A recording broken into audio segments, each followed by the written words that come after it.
A national Republican group is going after Governor Tim Walz in a brand new ad filled with flames and carnage. Now, that ad criticizes Walz over crime rates and his actions during the 2020 riots. As political reporter Theo Keith explains in a new fact check, a claim that Walz tried to defund the police is false.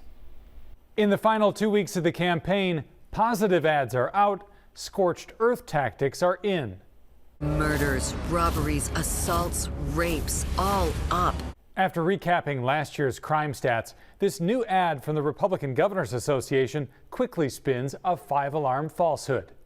But what is Governor Tim Walz's response? He pushed to defund our police. This is false, and there's plenty of evidence. Walz opposed the 2021 Minneapolis ballot measure that would have eliminated a minimum police staffing level. His opposition angered activists.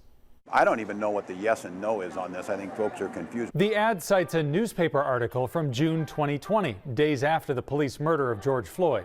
Walz and DFL lawmakers were pushing to change police training and tactics.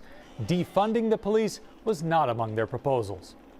Minnesota will change the way we do policing. Minnesota will change what accountability looks like. After 6 weeks of negotiations, lawmakers in both parties agreed to a limited package that banned chokeholds and required more reporting of use of force. Walz signed it.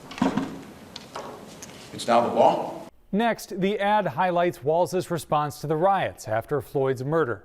And when Minneapolis was burning, Walz was missing in action.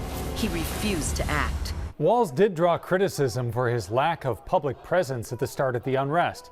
Before the rioting escalated, he did a news conference that focused mostly on Floyd's death and didn't do another for 48 more hours until a Minneapolis police precinct burned.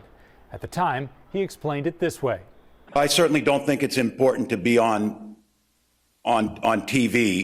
Fox 9 has reported how city and state officials disagreed over the purpose of the Minnesota National Guard, which delayed the Guard's mobilization.